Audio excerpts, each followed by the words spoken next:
then. Okay, let us know when we're live.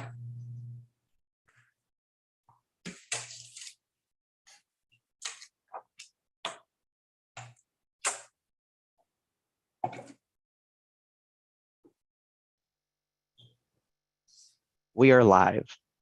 Thank you. Good morning. I'm Brent Shondelmark, Chair of the Mid-Continent Public Library Building Committee. It's a great fall day, and we've got a pretty full agenda. And so we're going to go through it. I'm going to ask some forbearance. I think I'm going to jump around agenda items, particularly those that require action or decision by the committee.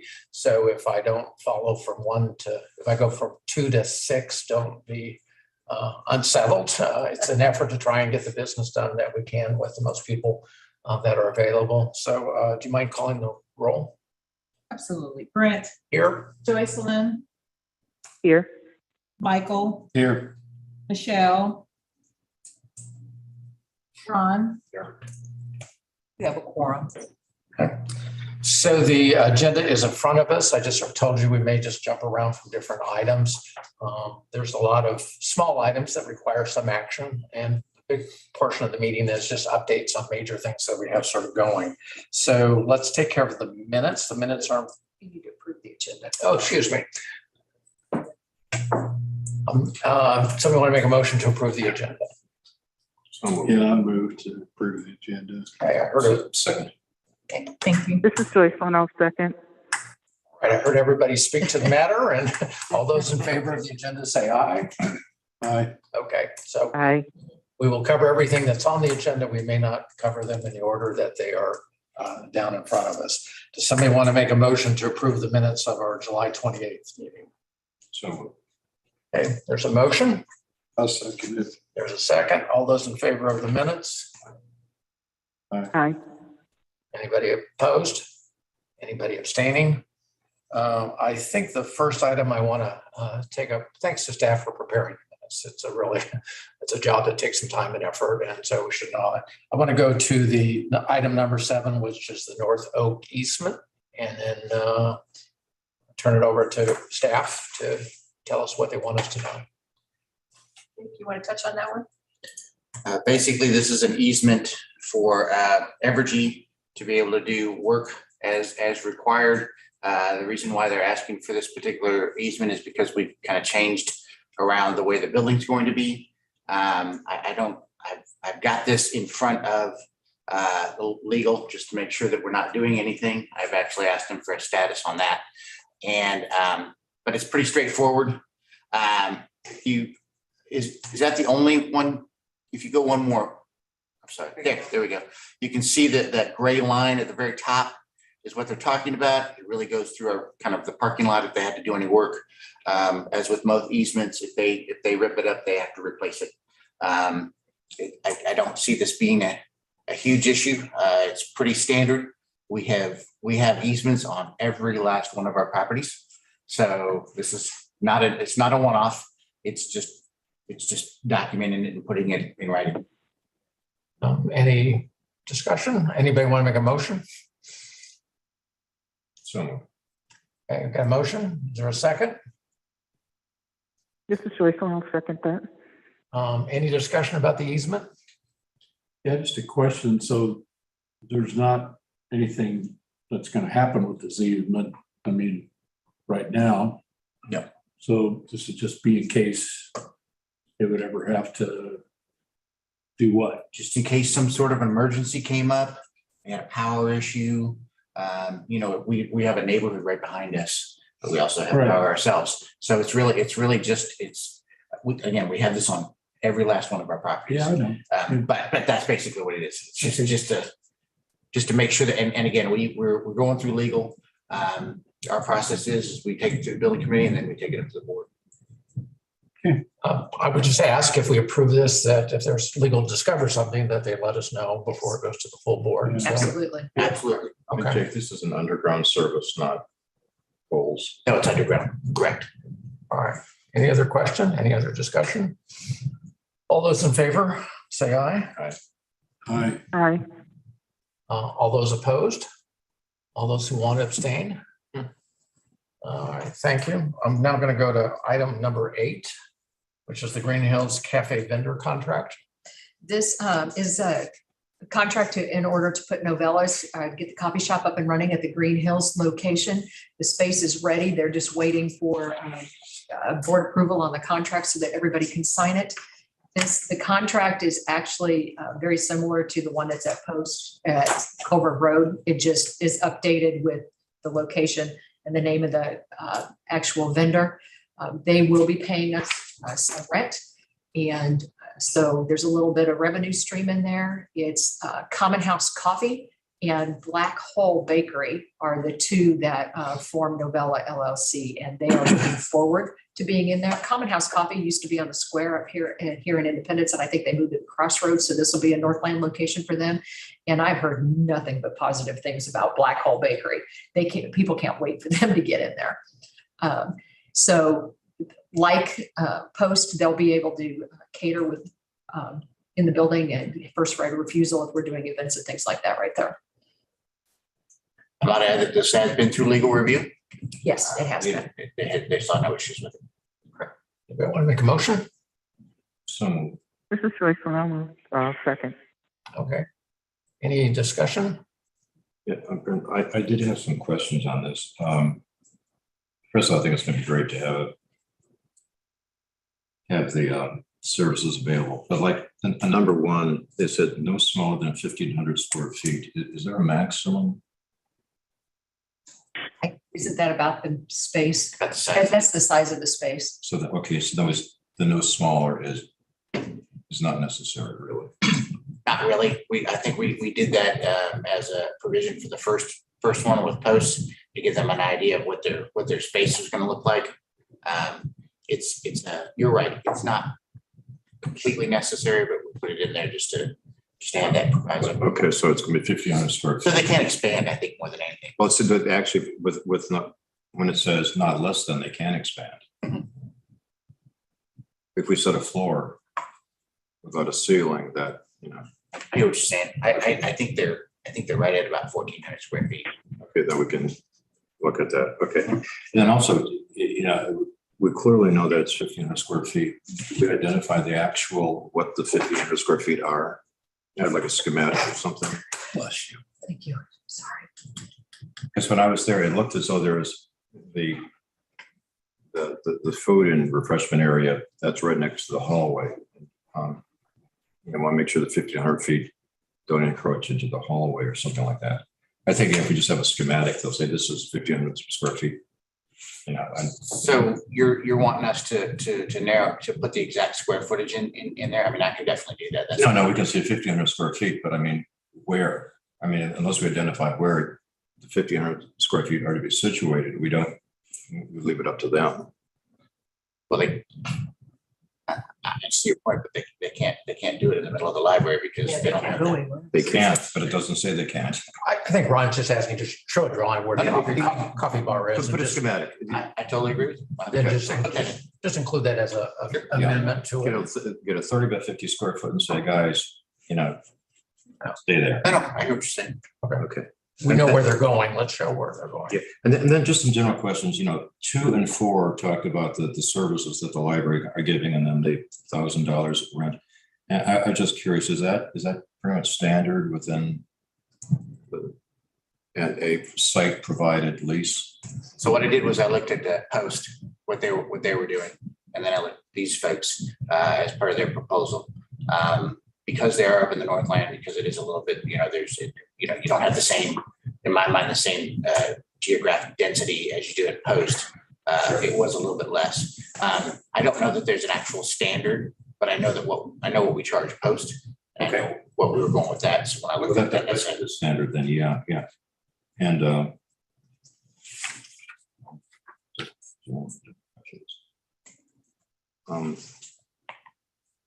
not a concern at all. I'm just curious on the on 5. We talk about the hours of operation. I know at Woodneath is like 9 to 3, which is entirely appropriate for starting the day and then continuing. But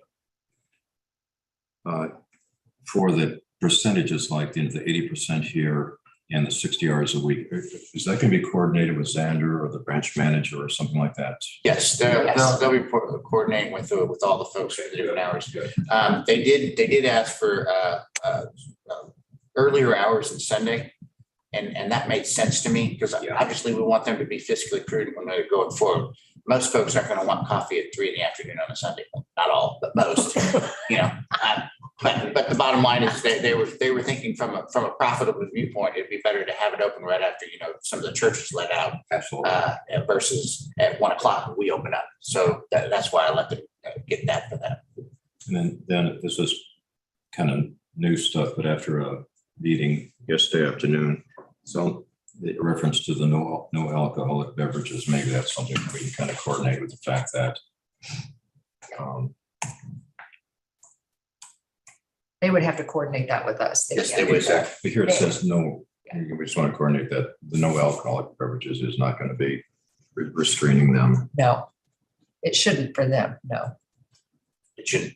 They didn't even have any issues with that. There was no. No. It just right now it says that if the contract says that there will be no alcoholic beverages, I mean, that we want to maybe look at that to delete it to say that instead of no beverages, you will comply with the new policy that allows beverages. Well, yeah, but what we talked about last night is for special events. Sure. And if they cater special events, they're going to have the exception. Well, then they apply. could do that, but that won't be selling it out of their space. It'll be actually be in, That'd be catered. it'll be catered. That'd be part of the catering. We're not going to sell over their counter to the public just willy-nilly. Okay. That's okay. what that refers Gotcha. to. Okay, so So Novella's it's- not going to yeah. be the bartender. Correct, Gotcha. correct. Great. Okay. And then just a question on, it says that Novella's customers need to follow, you know, the food, drink and policy. I mean, so are we imposing upon Novella a duty to inform the customers of our policies, or couldn't we just post it or something like that? Instead of So what we did, this is coming right before we post. We act as a team. They're Novella and the library's management and Xander, they're all a team. And they want to politely remind people, hey, you know, if you're going to go out in the library, please keep the lid on. You know, it's so it's not an actual enforcement, but it is we do want to be able to go to them and say, hey, you know, you should be, as part of your sales and everything, reminding people about like postings or. and we do have a post. We'll also have a post. Wonderful. Okay, great. That's my questions. Thank you.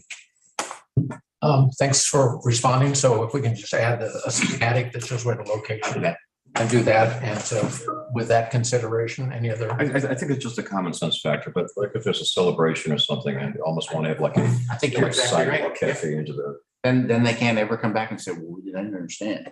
I get it. All right, yeah. It's like the measure twice and cut once sort of thing. Something I don't follow. Especially with power tools, it's dangerous. We're a lively bunch this morning. So anyway, There's no thought in mid-effort. all right. Any further discussion? We have a motion. I think there's a second.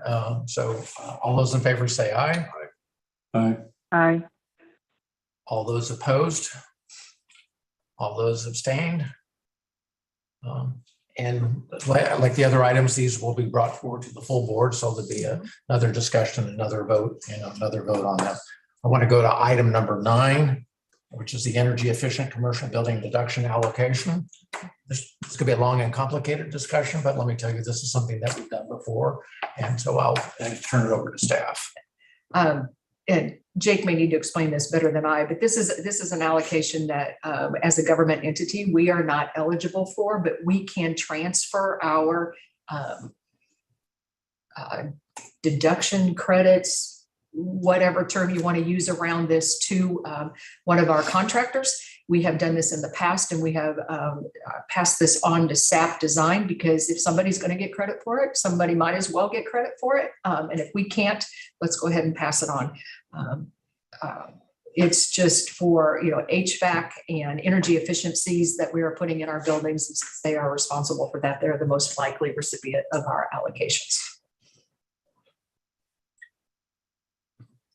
Didn't we do SAP last year too? Yeah, Okay. that's typically who we give it to. Okay, Is there a motion? So Is there a second? second. Any discussion?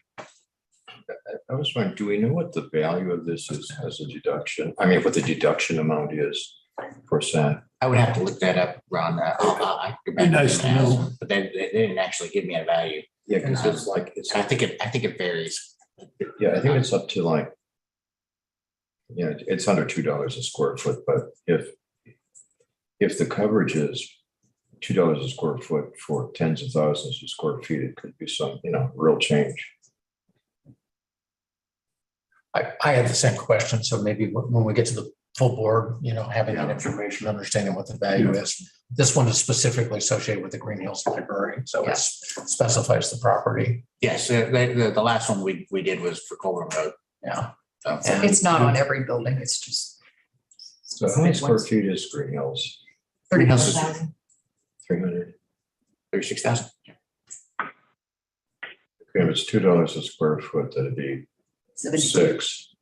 But then it applies to the tax rate they're in, so of course it's going to be reduced substantially, but okay. It'd be good to have that information, how many times we've done this, because I anticipate it coming up, particularly because we have new board members, and as we want to transfer our knowledge to other board members, it would be additional good background information to have. Any discussion, further discussion? Go ahead. It looks like on page 2, it gives us that value. Is that correct on the document, Jay? It's Yes. $1,000, so the value is $10,000. Okay. But I will. Re-verify that, okay. Yeah. It's on, it's in board right there, right from this. Says cost of Yeah, property page 2. 10,000 and then allocation percentage is 100%. What cost of property? It's up there too. 10.5 million. 10 million, never mind. I read that Yeah, wrong. but it's based on square footage. Yeah, it is. It's Right, so That's it. My apologies. My Sorry. glasses aren't seeing that, but that's how much the actual building cost. Yeah, sorry about that. Mhm. I read that if wrong. that was the deduction. I know, really. Yes, absolutely. No Sorry. negotiation. I completely read that wrong. I So anyway, apologize. That's all right. So anyway, That's good. I mean, that okay. Any further discussion? All those in favor say aye. Aye. All those opposed? All those abstaining? Okay, motion passes. I think I want to go to item number 12. And I want to pause because this is really important discussion and conversation. And so Joycelyn, thanks for being on, and hopefully you're able to follow the conversation here. So actually, let's do item number 11. And then because that leads up to number 12. So anyway, how about if you want for voting, you want to do 11? 11's not a voting item. But it leads into 12. It leads into 12. Yeah. Already? Hey, Jake, do you want to take this one? So, yes, so we've been talking about doing a long-term building maintenance plan. We'd this part of our mandate going forward is to put something together. We had basically the fiscal year of 22, 23, and we were going to, once we got to the end, we were going to kind of figure out how we were going to go. I put together a long-term plan, which is roughly till about 44, because most of our buildings, our major items like the roof and the HVAC, they're 20-year items. We've got some 10-year items, and mostly in that area, you're talking about like asphalt and curbs and like that stuff, furniture that are under 10. But as we were progressing forward, the chair had asked me to put together something like a shorter term for the 3 to 5 year. And that's what this is that's in board doc. It's really like a 5-year long term. And it really covers things like, we really didn't work on Woodneath, the building. during the capital improvement plan. We as a gesture to get as much money into the buildings as possible, at the very beginning of the capital improvement plan, we had a roof survey done. And we came back it was really nice. They said, hey, your roofs are in pretty good shape. So rather than just replacing them because you can, in a lot of cases, you're going to get 5 to 8 to 10 years more on several of these roofs. So we made the decision to pull the roofing money out of the capital improvement plan and put that in the buildings, because if you can get 5 to 8 more years on a roof and it's not leaking, it didn't make a lot of sense to let's just replace it because we're here. And that's when you do roofing, you can actually tend to do most roofing without having to close down the building. So that generated a lot of income back to us. But of course, now we're coming into, we've actually been doing this for a little over 5 years now. We started in June of 2018. And so I put together this particular list for what I thought were going to be the 5-year plan. I worked pretty closely with Aaron Gordon, our facilities manager. I've talked to several of the branch managers. And so that's what this particular term is. And then I've also got a larger one that I can, obviously we can bring to another building committee meeting if we need to. Could I answer all your questions on that, or? Well, there may be some to come, but. But that's kind of what we did. This is a living document, in my opinion. We can continue to access as we go forward. I am not a believer of, it's 20 years with few exceptions. It's 20 years. Let's replace it. Well, if it's still operating and it's still doing what we needed to do, then I don't agree with that. The only exception, and this is from our HVAC expert, is typically when an HVAC has about a 20-year commercial lifespan. And you can push it past 20 years, but you run the risk of it failing and then you not being able to do anything about it for several months. So when that 20 years hit, we really want to come pretty close to replacing the HVAC itself. The other stuff, like roofs, some of the carpets are obviously a different thing. We're working on that, but we're not going to replace all the carpets after 13 to 15 years. We're going to replace the ones that have the most traffic. And that's how we're going to go forward with it. So we really didn't have any of that when I got here. I may be speaking out of turn, Susan, but that's True. So I've kind of with this maintenance thing, I'm basing it a lot more on traffic versus everybody gets it. Colburn Road gets a lot more traffic than Camden Point. So they shouldn't. Is there a motion there? They shouldn't both be on the same schedule to replace the carpet, right? And so little things like that, when we do our cleaning, we do our cleaning based on foot traffic as well. Again, I'll go back to my Colburn Road. It's 2 to 3 times a year. And Camden Point, I'm pushing for once about every 18 months or 2 years. Because again, you got to look at I think it's dollars well spent to take care of the carpets. That's another thing that we really didn't have in place when I got here. We weren't cleaning the carpets regularly, so of course they're not going to last as long. So anyway, that's all the things that they're going into. There's much more. I could talk about this for a while, but I don't want to bore you. But I wanted you to know that there's a lot that goes into this maintenance plan. I just didn't throw a bunch of numbers up there. I did actually do some due diligence on several of them, and I guess I'll turn that over now. Stop talking. Okay. So this isn't a decision item, but this is an important thing that we need to go through. And just as a reminder, our finance chair on several different occasions said that we needed to establish a building maintenance reserve fund. We had a presentation. We adopted a policy to do so. Part of it was we needed to say, well, what does the numbers might suggest that we need, and attended to that. Then we also say, well, now that we know the numbers, how do we sort of fund that? And so frankly, I must live in a small, narrow-minded world. I thought, well, gosh, we're about finished with all these buildings, and Jake, sends us, and then, it's not an inconsequential number that you see in the upcoming years, and it makes sense.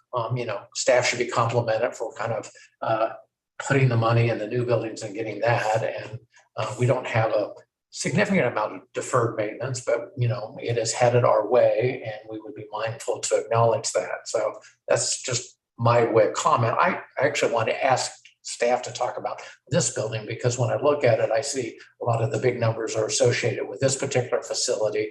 And I think staff maybe, because they didn't want to say, well, let's go fix our building, and as being seen as being, why would we take care of the headquarters first when we should take care of the public facilities?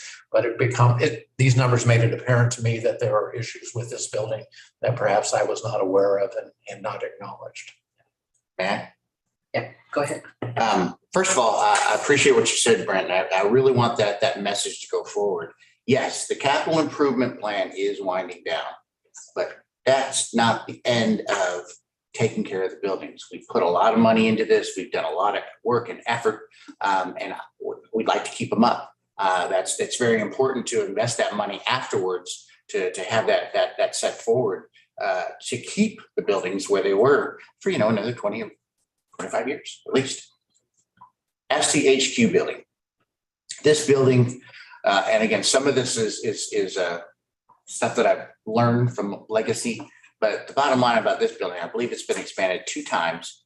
And when it was expanded, to put it delicately, I don't think that the planning went in for the whole HVAC system and to make sure that everybody had the same amount of air. And they did a good job with it, but I don't think they did it in that aspect. And I think what they were saying is we need to expand and we need to do it inexpensively. And so we went forward with it.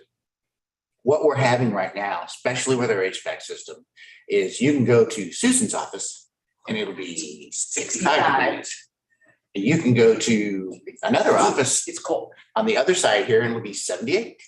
And as much as we try, and Aaron's really good at this, as much as we try because of the way the system's developed and because of the way the buildings have been done, the HVAC is at this point inadequate to properly maintain the temperature. And here's what I will say what we do for the libraries in general is it's 70 in the summer and 68 in the winter. That's industry standard. I actually went out and looked for that because that's how we want to run forward. We can't do that in this building. It's not possible with the way the HVAC system is. We also have to be looking into this building is coming near to its capacity. We are continuing to grow, which is a great thing because of the services that we're offering and the things that we're able to do for the public. But we're continuing to grow, and while growth is good, we've got to have a place to house these folks so that they can run. Essentially, what I look at the headquarters being is we're doing the strategic planning, we're doing the policies and procedures. And we're mandating those and we're going forward with those. But this building is a lot more than that. Down here, we've got delivery, which does all the deliveries every single morning. Over here, we've got facilities, which is, not only do they do internal stuff, but they also do external stuff out on all the different buildings. And then, of course, here, we've got senior leadership. And then we've got the children's.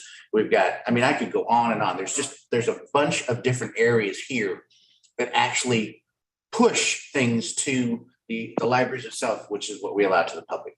So it behooves us, in my mind, to have a decent work environment. And I have heard from many people, Susan is not the only one, many people that their office is not comfortable. In order to do that correctly, we need to hire an MEP.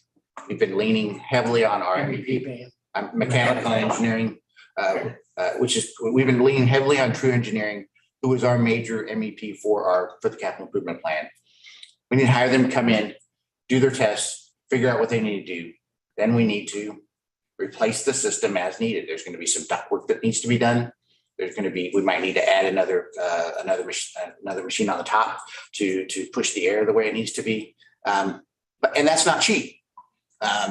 I have been in discussion, Aaron has been in discussion with Drew about this, and the number that I put in front of you is the number that came from him. And so in order to continue to, in my mind, be progressive and have a decent work environment, folks, we need to do this not fairly quickly, but it needs to be sooner rather than later.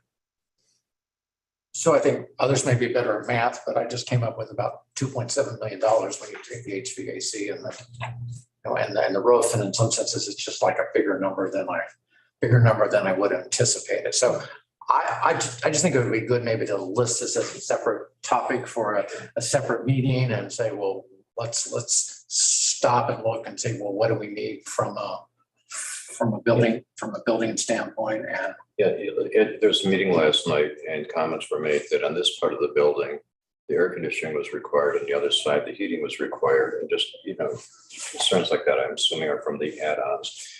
And it's a pretty naive question or comment, I acknowledge, but I noticed that it seems as if, again, just impression, is that a lot of the spaces are kind of chopped up.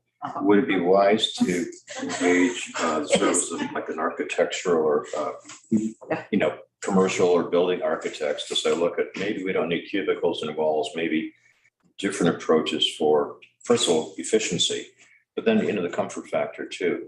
I mean, if you're going to just do air conditioning, maybe we, walls and everything else we should get looked at. So I'm glad you asked that, Ron. We've had that conversation too. We play musical offices on a regular basis. Well, yeah, for example, to go to different sections, seem like going down these caverns with offices on the side, and it's not as if we have terribly secret things going on. I'm just maybe if a more of an open approach would be something worth looking at. We've talked about that too, so. That's so I think this is on a want versus need kind of thing. Well, that question will come up, but from a need viewpoint, the HVAC is but from a need want, I like to call it need want, and the reason why I say that is because there's two ways to go about it, Ron. We can go back and we can just fix the HVAC and it'll be a little more comfortable in here for everybody. Or we can take it forward. Brent talked about the 2.7 million. That's where you talk about, gutting a good portion of this and making it more logical because we have the area and everything. Everyone's utilizing the space correctly. Like I said, I don't understand how they did the expansion, but I know that it's two different expansions and they just kind of added on. And, as a caveat to that, one person said, well, why don't we move? Why don't we go find new land and everything like that? Well, that's pretty expensive. Yeah. We got about 60,000 square feet here. And it works, but it could work better. This would be a solid investment towards the HQ and staff running as we go forward. I don't propose moving. I would say we might think about leasing a little extra space someplace close to the area. So but that would be that's an option. Jake, does this building have the structural integrity to build up? I would have to ask that question. I would say yes, but I would have to ask that question. Well, let me back up for a minute, Ron. My natural inclination is to say yes, but I ran into a lot of problems remodeling buildings and things like that. So I'm going to have to say, I don't know. Yeah. Because of all the problems I ran Good into. answer. That's a really good question. And I will get that answer for you. But I'm hesitant to say yes. Yeah. That's a really good point. I like that. so for me, this document surfaced this question, I can't tell you the number of times and years that I've been here and this is the most cogent explanation that I've heard about the deficiencies of our building. And in some senses, it's, we have a staff that just kind of comes in and just kind of adapts and do that. So we just need to sort of put this as like a special project at some point. What does it look like? What would it cost? What would be alternative configurations? How would we do that? When would we do that? How would we pay for that? But in some ways, I would hope that this is something that we could do in the next year or 18 months. We've been going flat out on our new buildings, but once we finish the established building program, I think we should quickly turn our attention, to the headquarters. Because in some senses it involves more complicated decision than replacing a sidewalk, which is deficient. And, what does it mean? How do we use it? How do we utilize space? And the dollar amount and all that stuff elevates it in my mind to like a special project. So anyway, helpful, good conversation about that. Does anybody see anything else in Jake's I have a question. 5-year plan? Just reading down through here and then your numbers in the right-hand column, how do those, where do those come from? What are the totals of so far down and then another total? They're basically what I did was I totaled them and then I put a yearly total. And It took so. me a minute to figure it out too. If you go down to 2023, there's the total for the whole year. When you get Okay, got 2024, it. there's the whole, and these are the Yeah. individual projects that make up the. Just for that year? Yes. Okay, all right. Yeah, that took me a minute Got too. So is there a way I can make that clear? I'm sorry, I was trying to be.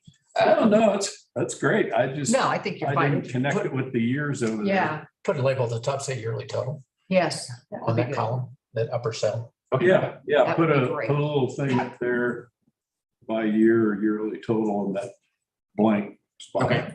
I can do that. So in talking about this, we're not approving these projects. No.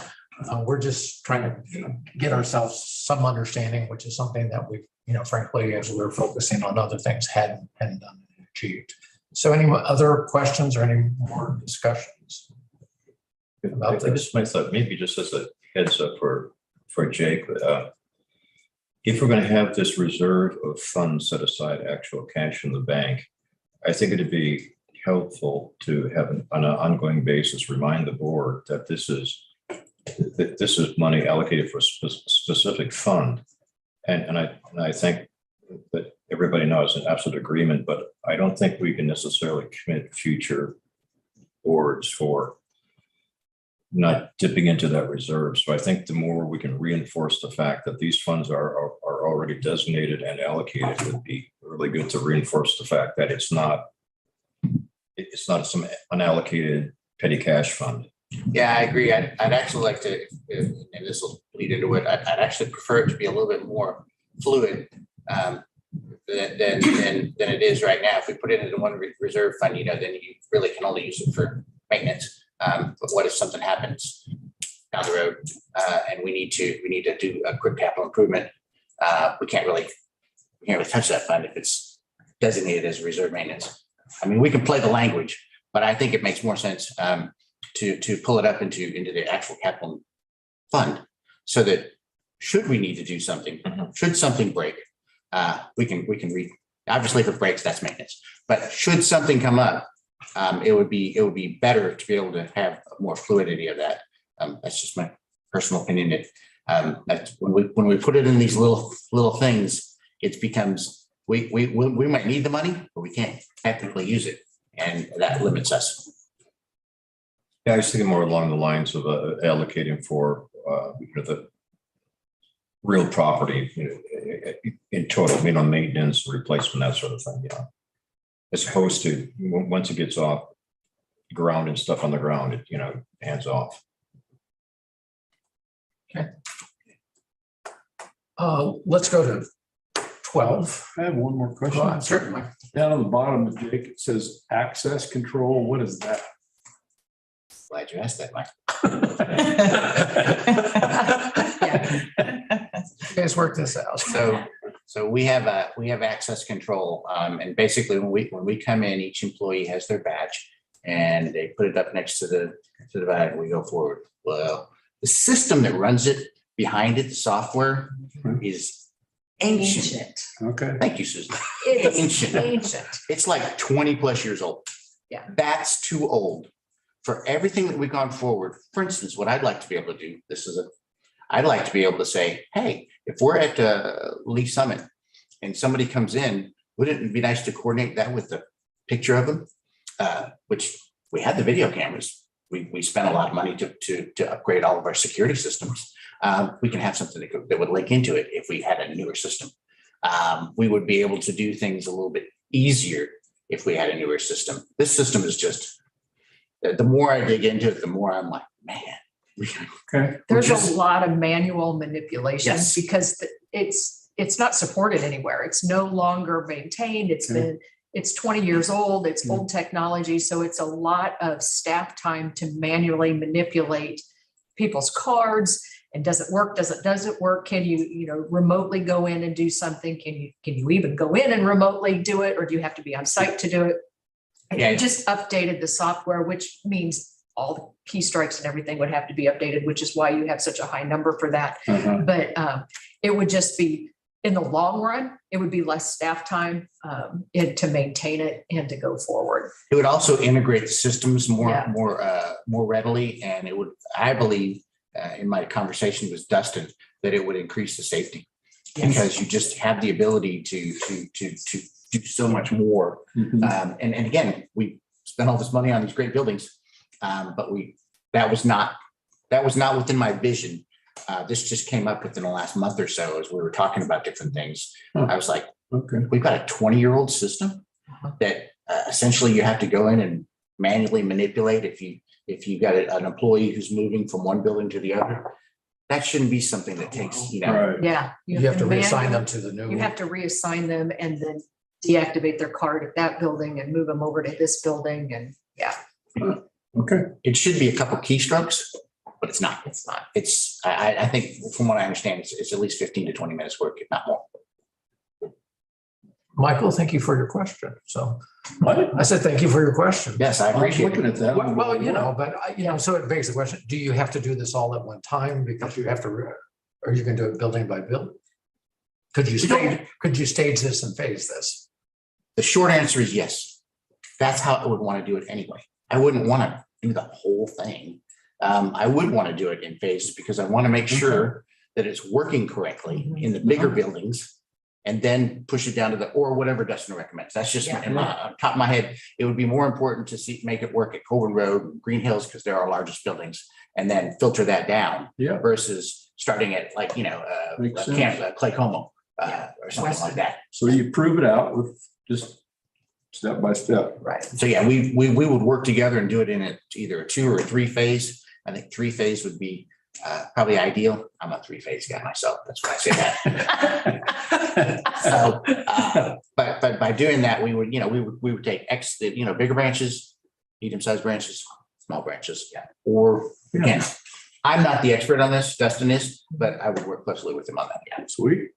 So let's, like the headquarters, let's make this a topic for another, building committee meeting and have Dustin come in and understand it a little bit more. And because frankly, this is something else I was not aware of. So I've been in this room, a lot of discussions about cybersecurity, but I've never heard us really talk about Building security. building Yeah. security. So,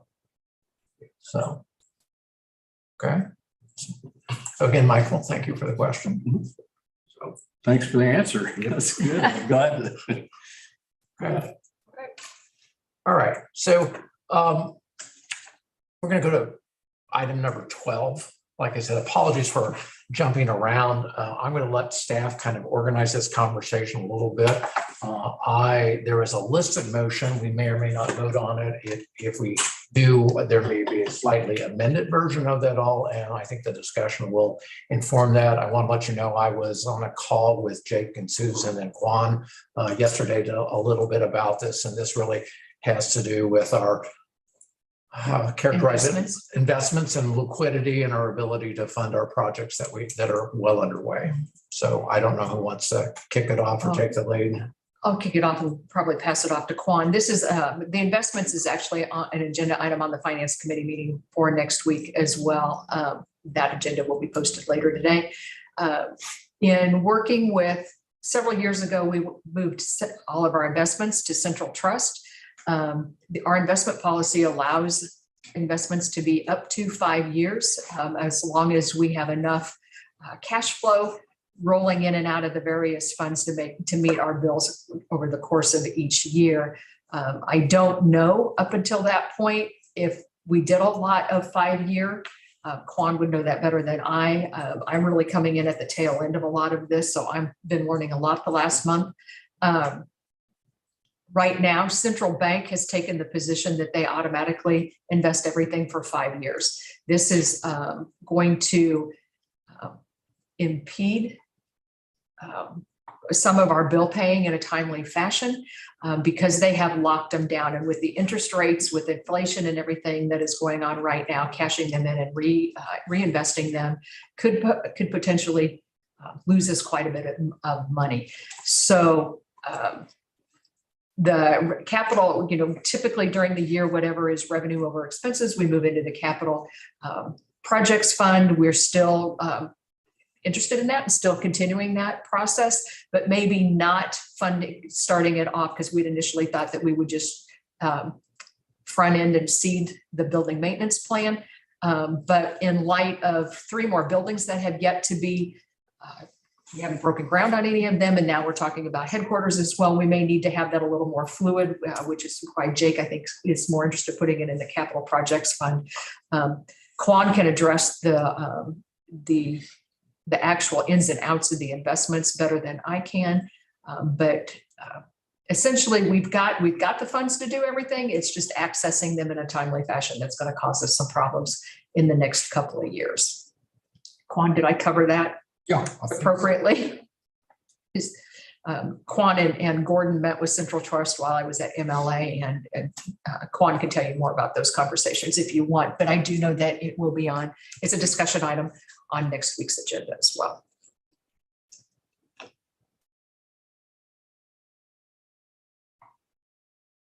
So essentially, what we're asking is with we'd like an amendment to the motion to basically, when you read the motion, it says move to approve the recommendation to the full board to move It's FY 21-22 revenue over expenditure totally 5 million to the capital projects fund, period.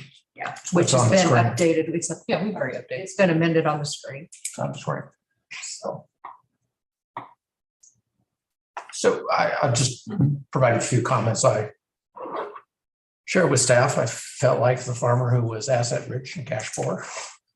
And so as we've got, bills coming up really around Green Valley, we've got bills coming up really around East Independence.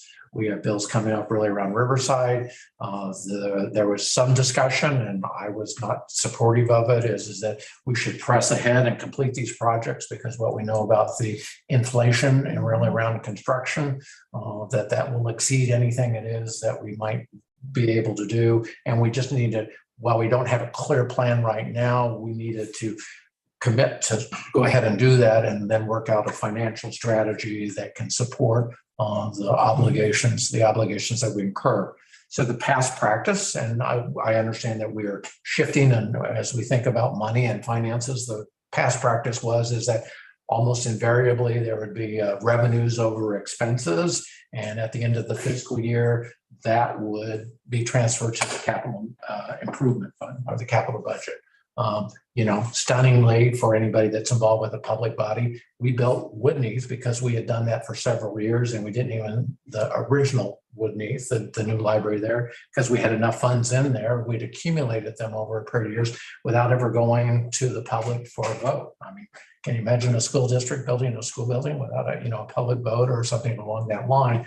But as we more closely try to match our revenues and our expenses on outgoing years, we're not going to have the additional money, to do that. So you can't say, oh, well, we can anticipate having 3 million, next year to roll over, if you would, into the capital fund or that.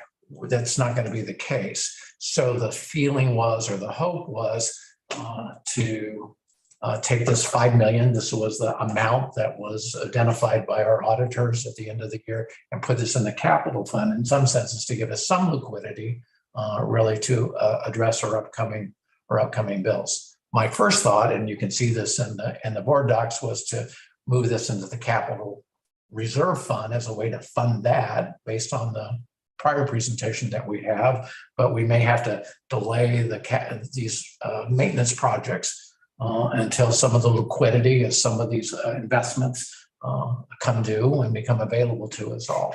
So that's the general conversation, and that's why I want us to see the building maintenance fund considerations prior to this. But our immediate need is how do we provide some financial flexibility to take care of Green Valley, to take care of East Independence, and to take care of Riverside.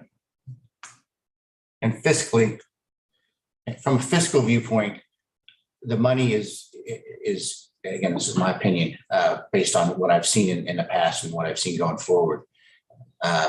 It's better spent on the new buildings now than it is to say, well, let's just put the East Independence in a little package, and we'll try to do it again next year or the year after next. It's going to cost more. It's going to cost more in two ways. First of all, the construction is going to be more. Second of all, you're going to have to go out and find a new contractor, a new construction manager. You're going to probably have to, you might not have to find a new architect, but you're going to have to bid for one. So that's a lot. You got that there's that cost that we don't really look at, preparing the RFQs, doing the interviews. Are we going to get the same quality that we've come to expect from J.E. Dunn and from SAP and Helix? So you've got that cost as well. If you decide to, we're just going to stop the program for a little bit, and we'll just continue it later because then we can afford it. I'm not saying we can't do that. From a fiscal viewpoint, it makes more sense to put the money into this with someone we know, with someone we've seen the results from, and we can push a little bit of the maintenance off a little bit because we have been tracking that. We do that on a regular basis. Aaron is excellent at what he does. He gives me updates on a daily basis. I feel very confident that our buildings are in good enough shape that there's not going to be any neglect or anything on the maintenance side, but we are going to get East Independence built, Green Valley built, Riverside built, and then move forward with that. Because those projects once we get those done, the maintenance will be fairly minimal. And the feeling was, while we need to develop a financial strategy by January, we would have a better idea about some numbers, and rather than trying to, chart a path now. Frankly, this is going to require some work between the finance committee and the building committee and the full board, because there's just a variety of different ways in which that could be done. But the feeling was, for the building committee, what we would like to do is vote on the motion that's on the screen to take the revenue over expenses and put that into the capital fund, for that being part of the answer or part of the solution about giving us liquidity to fund these projects. Was that too contorted or too obtuse or?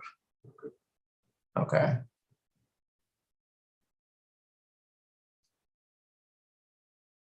Any further discussion? Does somebody mind making the motion that's on the screen there? So move. Okay. I'll second. Okay. Any further discussion? All those in favor say aye. Aye.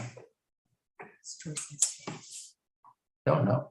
Cody, is Jocelyn still on the call? No, it looks like her iPad is, but her phone is not. I'll try bringing her back in. Chair will vote aye. Do we no longer have a quorum? Yeah, We we have do. a Yeah, you have a yes. We have a quorum. Yeah, we have a quorum. The chair will vote aye. Anybody voting no? Anybody abstaining?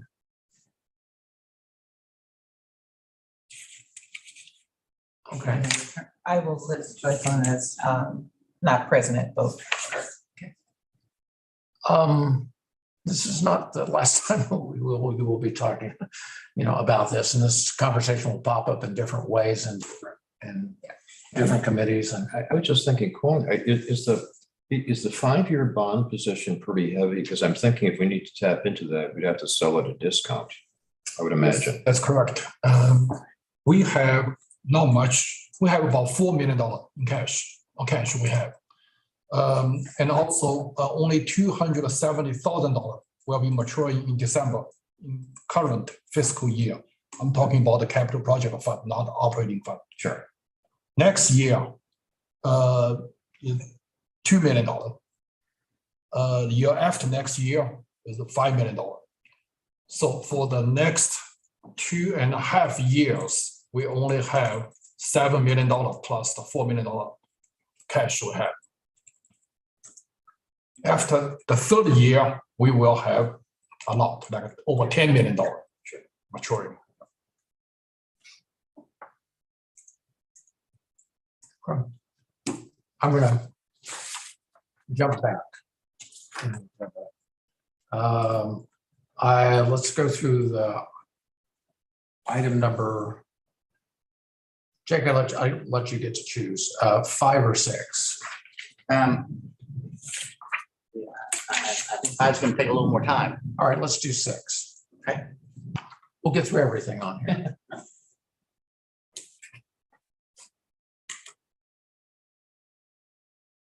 Okay, building construction updates. We currently have actually 2 projects now. Correct myself. We have 2 projects in motion. And first one is North Oak. Go ahead and go to the next slide. Next one after that. Okay, so this is North Oak. We have a building now. Structural steel is up. You can see the unique shape that we've seen from the renderings. It's looking really cool. I'm very excited about the progress that we've made. And the most important thing about this is that this particular project is going to be solid. We're not going to have to go in period in 2 years. We had some issues with that before. Yeah, little bit of backstory, and I don't want to talk too much, but I do want to run this because it was pretty impressive. So the city put a pipe through underneath old North Oak. And this was apparently 20 some odd years ago. I don't even know. So they put a pipe for drainage underneath it. I remember when they did that, my office was on North Oak back in those days. Okay. So what we found out was said pipe wasn't operating correctly because it was full of lots and lots of stuff. I'm not going to quote the site superintendent, but what he basically said was your problem was the water was coming to this edge right here and it couldn't flow through because it was completely jammed up because there wasn't any maintenance done apparently. And then the water was seeping around the foundation of the building. So what happened? The building listed or that we had some issues. So that pipe has been completely cleaned out. We've added another one. And now I'm just putting this out to the building committee so that you know. Now apparently some of the water is going to other properties like it was supposed to be doing in the first place and not ours. So we might hear about that in the future. If we do, you heard it here first. So anyway, so this is the beginning. That story fascinates me that we're having problems and the water is issued. Well, yeah, the water was issued because there was no what he said. What he essentially said was we weren't doing the maintenance that we were supposed to do. Another plug for putting the money up front versus having to worry about the building because you know how much money. Well, Susan, you probably do because you've been here long enough. Yeah. You know how much money they put into making sure that the building didn't list or anything like that. Awesome. But that makes total sense when you think about it, right? Yeah. So anyway, so this is the front of the building. Then next slide. This is the back of the building. And you can see a little bit to the left there. They're starting to grade out the parking lot. Again, it's continuing along really well. I'm very, it's fun to see this particular phase because you can say I saw it then. And then next slide. So this particular one is inside the building. And I put this one up because I wanted to kind of give you an idea of what it looked like. You can see on the left and more on the right, you can see they're putting the roofing up. Mm-hmm. and pushing it all around. And so this is, the last picture before they roofed all the way over in it. Next slide.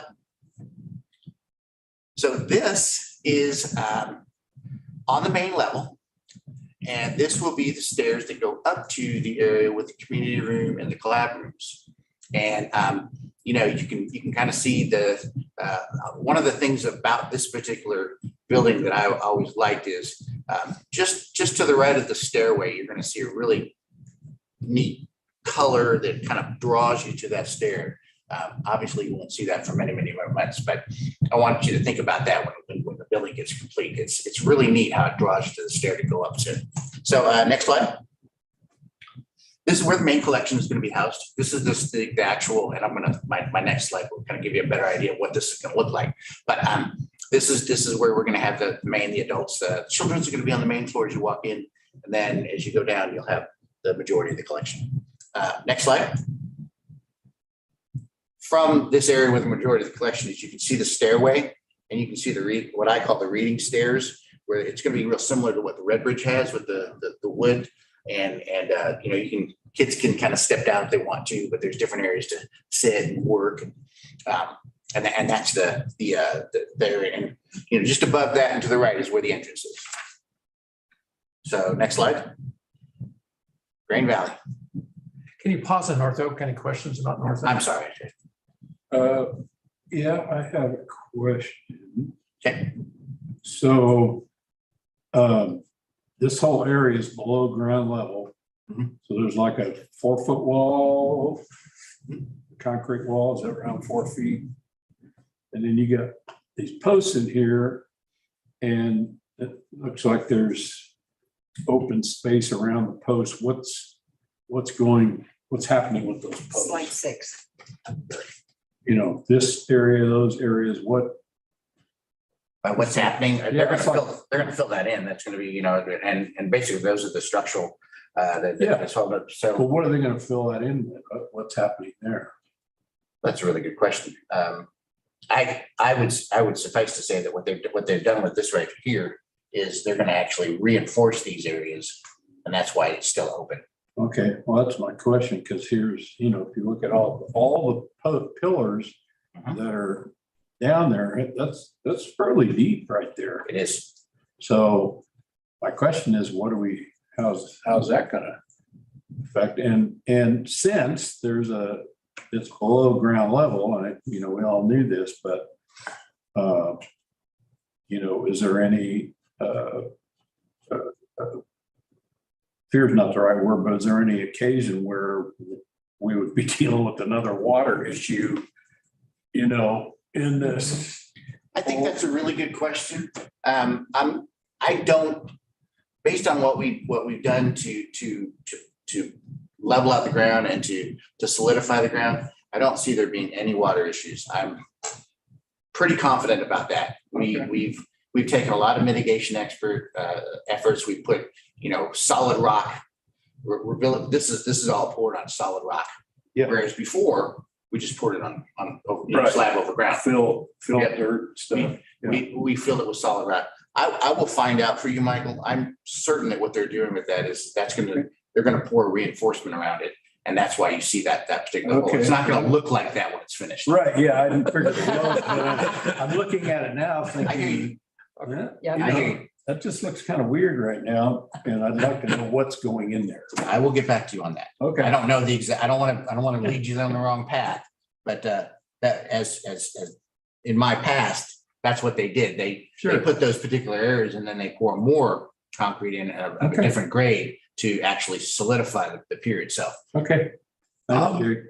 Yep. Any other questions? Jay, just to confirm, the pipe we're talking about, that's part of the Kansas City, Missouri storm sewer system, isn't it? That's my understanding. Okay, that's their problem.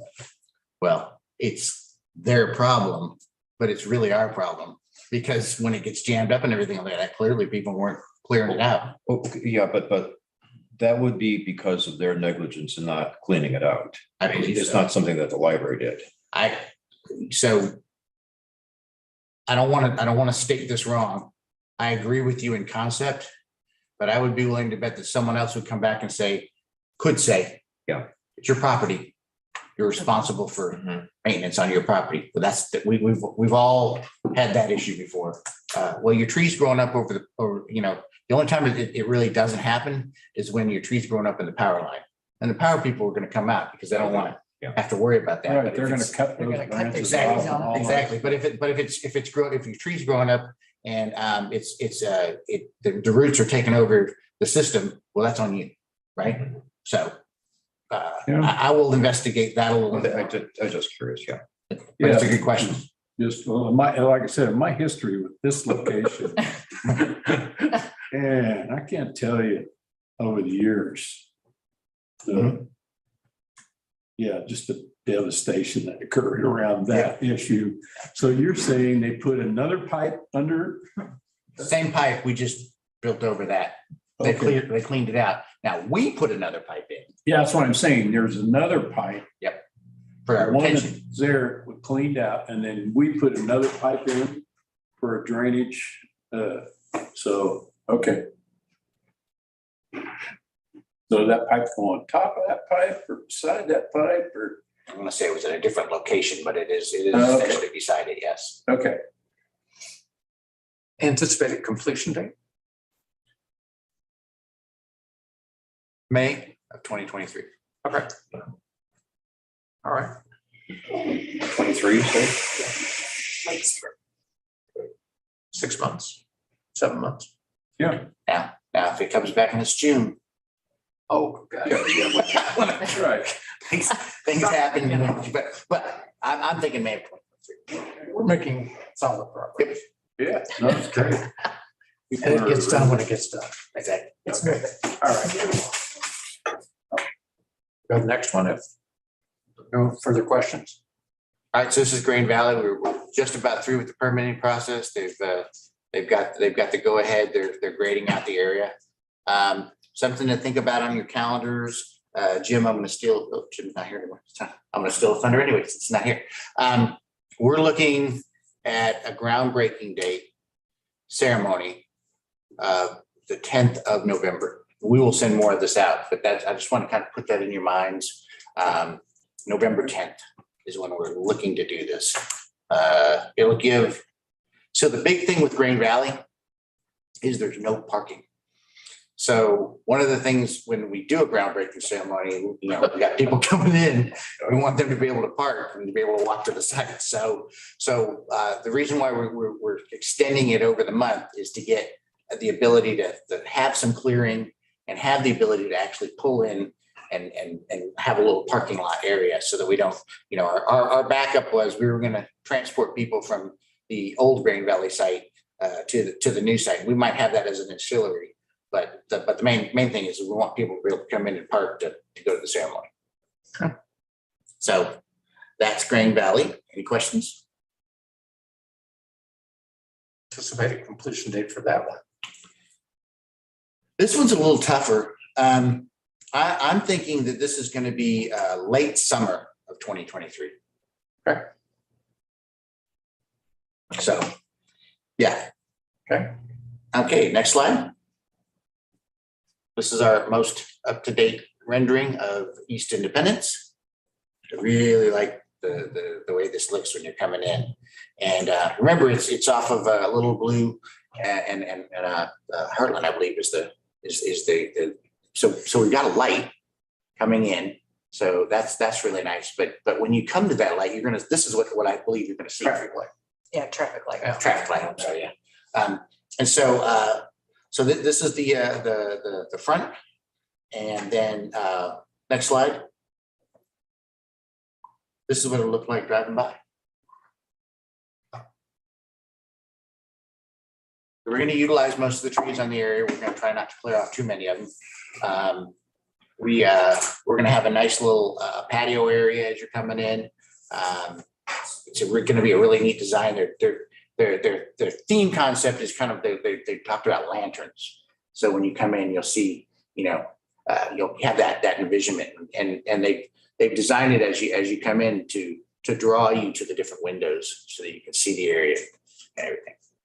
So East Independence is probably going to go out to bid at the end of this month. And then we will gather up everything. I will discuss with J.E. Dunn what the GMP looks like. And I would like to propose that the building committee meeting next month happens right before the actual board meeting, because we typically don't have a board meeting in December. So if we were to do a building committee at the end of the month, we'd have to wait almost a month. Well, it'd be at least 6 weeks. And some of the pricing, some of the stuff that they're doing, like we talked about with Green Valley, they're not willing to hold it for 6 weeks. They're willing to hold it for about 30 days. And sometimes even that's a scramble. So The regularly scheduled meeting in November would fall on Thanksgiving Day Yes. anyway, and we won't meet on that. right. So I would like to propose that we do it early that way. That way it's out of the way. We don't have to worry about it in December. And we push forward. Talk with me about that. We would not have another building committee meeting in October. So we would do this in November. I appreciate the flexibility of the building committee to meet in a timely fashion. to act on guaranteed maximum prices. And so anyway, so we will plan to have a meeting on November 15th, and we'll get the materials out ahead of time. So if that's. And the goal in my mind, unless there's, I didn't talk to you about this, Brent, but in my mind, the goal would be just to talk about the GMP, so we wouldn't be here forever. And then you could roll into the board meeting and push forward so that it wouldn't seem like it was an interminable day, 4 or 5 hours or whatever the case may be. So my goal for next meeting is to basically talk about GMP, and that's it. And we'll try to get the material out ahead of time. So if anybody has any questions or something, is that we have sufficient time for staff to provide a response in the meeting. So But typically what we do when we run on this is we, from a time viewpoint, I'll see it, I don't know, 3 or 4 days before the 15th. And then we can get that forward to you. So. Okay. Appreciate everybody's accommodation on that. So that's East Independence. All right. Next slide. Here's the first look schematic drawing at Riverside. Can y'all see it? Sweet. Looks different than what we have. It looks different, but it fits into the neighborhood. Yes, it does. It really Yeah. fits I like in. So if you can envision this, there's a little plaza way on the front as you're walking in, and Riverside has that big clock tower. Yep. And this particular property is right Right behind the clock tower. correct. And so our thought process is you're going to have an entrance on Vivian, you're going to have an entrance on Gateway, and they're going to come, you can go either way, and then you walk into this. You'll see you can turn around, see the clock, and they've incorporated into the park area.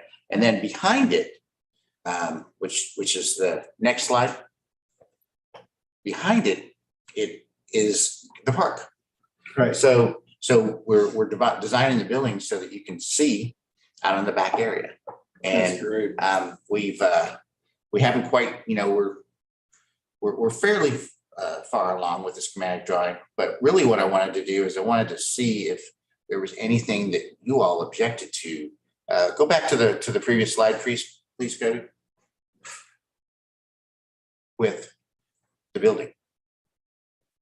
Because I will tell you that my first time when I saw that their schematic drawing, it was kind of blah. I was like, I want this to look more like I wanted it to fit in better. And Yeah. Susan can verify for me. That was one of the first things I said to them. They don't like hearing that, but it's our building. And Yeah. I really like the way this looks now. This has got, it's going to be pretty easy to see from either side. It's going to be its own cozy it's got that neighborhood library feel, which is what I think we're really pushing So for. we need to have the mayor of Riverside probably will be really excited first time she lays eyes on this. The only question I have is that library sign down there, sitting on the ground. That's a good question. I Can mean, you keep I'm going to it address on the that. street? I'm going to address that and see if I think the reason why they put that there is because even if they put it on the roof, you might not be able to see it because of the way the property itself is around. But I'm going to ask them about that. I don't know, maybe you could put it on this end down here or Yep. up over. Up above the entrance. It's just, that's the only comment I would have is that Yep. library sign. Yep. But other than that, Thanks, Michael. That's great input. I mean, I just think it looks like it's got enough pizzazz, and it fits in with the whole scheme of things, neighborhood. It has more pizzazz than the first drawings because even I, having been in my first schematic drawing design, I went, this really doesn't wow me at all. And I don't think they wanted to hear that either. That was my very first meeting with them. And I'm like, you guys, Yeah. this feels weird. It's not the right feel. It's not the right fit Yep. for Riverside, but Yeah. they've come a long way and it looks really nice. Yeah. It does. I like the impact that it's going to make. The neat part about the new location is that it is walkable. But Yeah. the entire majority of the Riverside Oh, that's really- population without having to cross major streets. Yeah, that's really important, I think. And, you know, City Hall's there. And Community centers there. Community centers there. Yep. And, yeah. So what, I mean, I'm just posing this question. Should we show the mayor and get her comments Well, or not? I'm gonna pose the question back to you. I don't have an issue doing that. Are you all right with us doing that? Yes, because we're in the middle of a public meeting and we might, they can go see it on their own. So let's sit down as somebody who's making a Yeah. major investment in this project. They've invested more in this building than any Yeah. other community. So let's give them the I think you courtesy. should just. Yeah. Sitting down and sharing with them. They're making this project possible for us. Right. For us to do, and they were very patient with us. Yeah. I could go back and show you the Yeah. fan book, earlier The design. fan book. Yeah. There was a- I've got those, I printed them all in a book. It's like, oh my. Well, word. and then there was the second, let's be on the second floor of a bank. So when you look at this, I appreciate Michael's attention. So if you looked at this and you look at this in relationship to Lee Summit, the visibility of that. So if there's some way, or even actually go back to East Independence, you can sort of Because it's up higher too. go back a couple, Go back, what? one there and one more. Yep. So, I mean, this is the first time that we've always, in each of the new building designs, is that we've made library prominent and visible in a way, and it shows up there as like, almost like a medallion. And so, anyway, so I think that they can address that or find a way to do that. I really appreciate your comments. I'll be Yeah, back. I like this stone. You get stone in the, like paver. That's a nice touch. I really like that. It's just that nice entryway, welcome, Yeah. so, and it, because there is a little park and on the other side, you've got that as well. So Those are cool, man. I think they give it a nice, There's a little bit of texture yeah. Cody, can you advance it back to the Riverside slides, Jake? right there. Hey, Jake. I'm sorry. Which direction is that facing?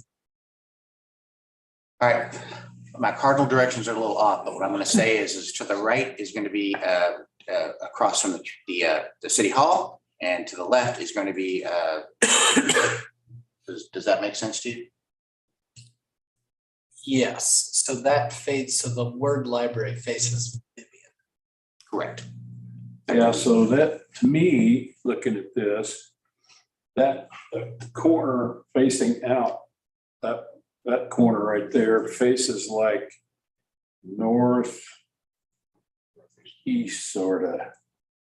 That'd be right, Jake? I believe so. I get on Yeah. this particular property, Yeah, my cardinal directions are a little off because I'm Okay. still working through it and everything like that, so I apologize.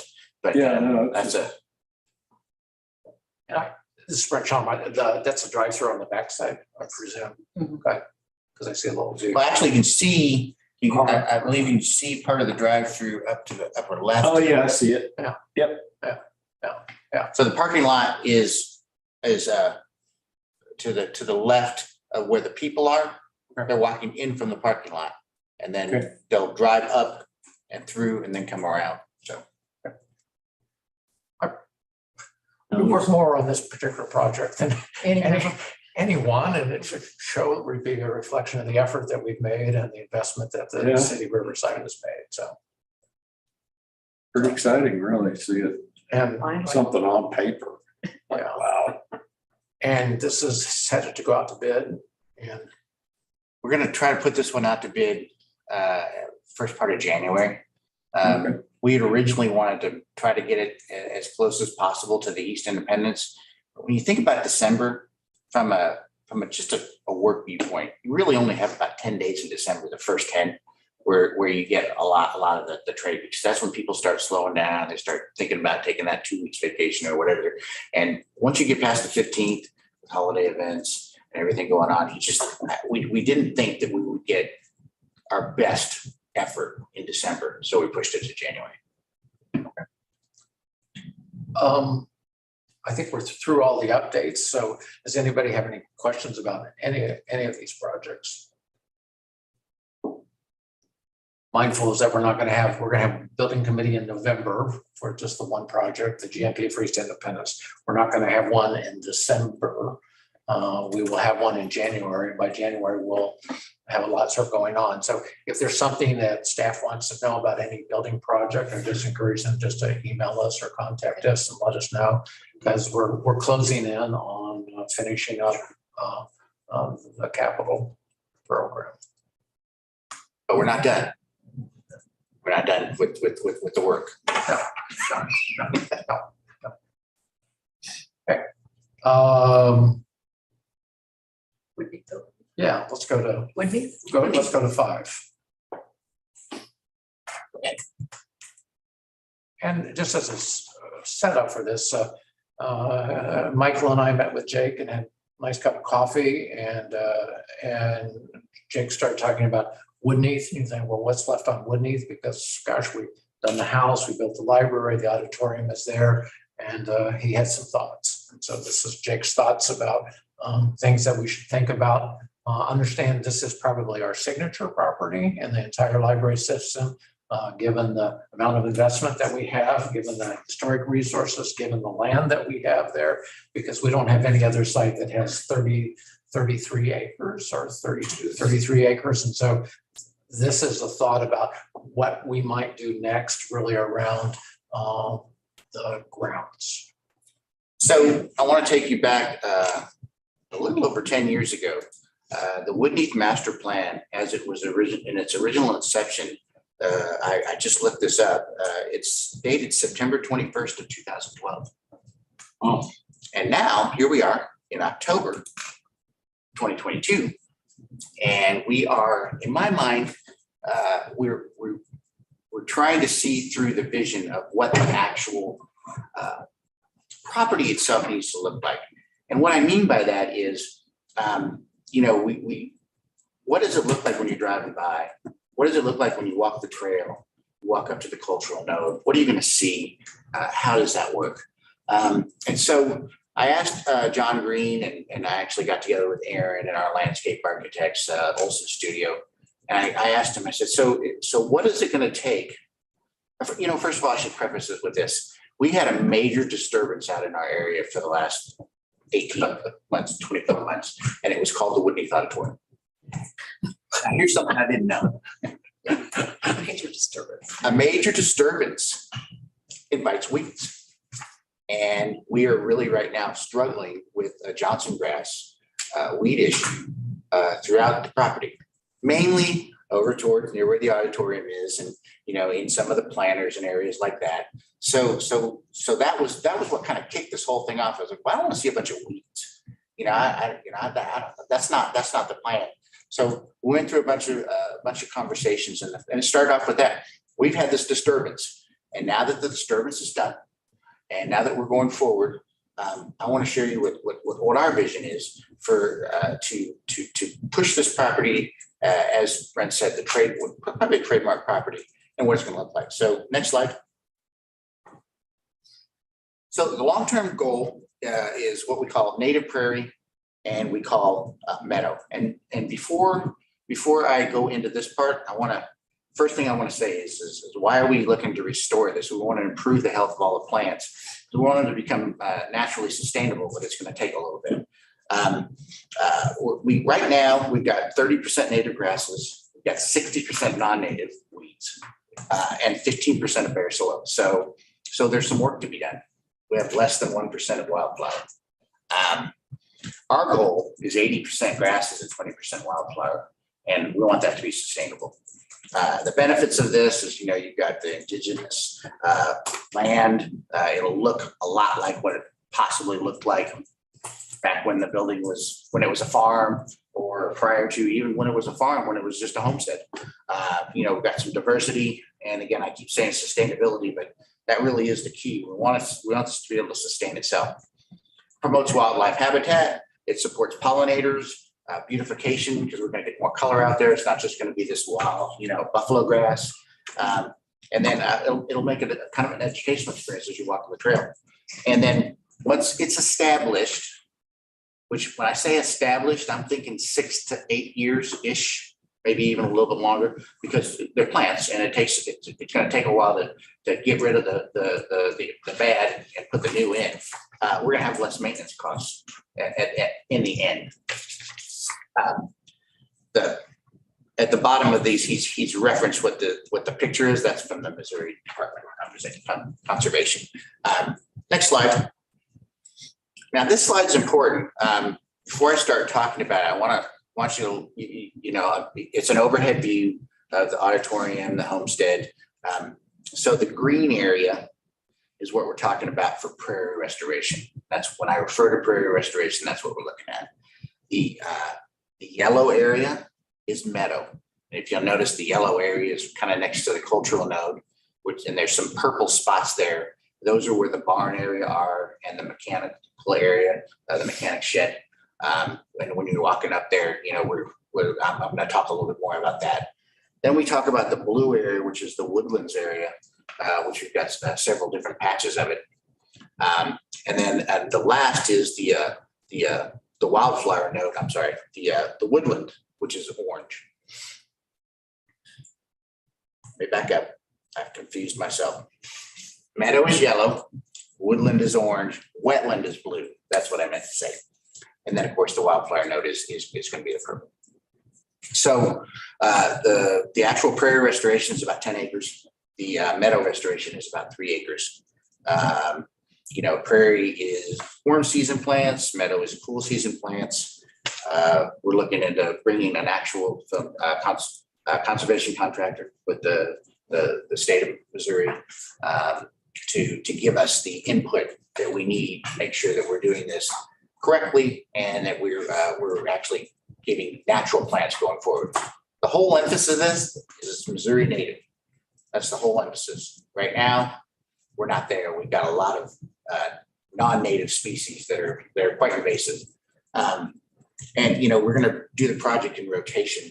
We're not going to do it all at once. And we're doing that from a viewpoint of it would be really hard to burn everything down or to spray everything out and hope that would work. We're doing it. We're just going to do it as we progress forward in the seasons. We're going to do one part like the fall and another part in the spring.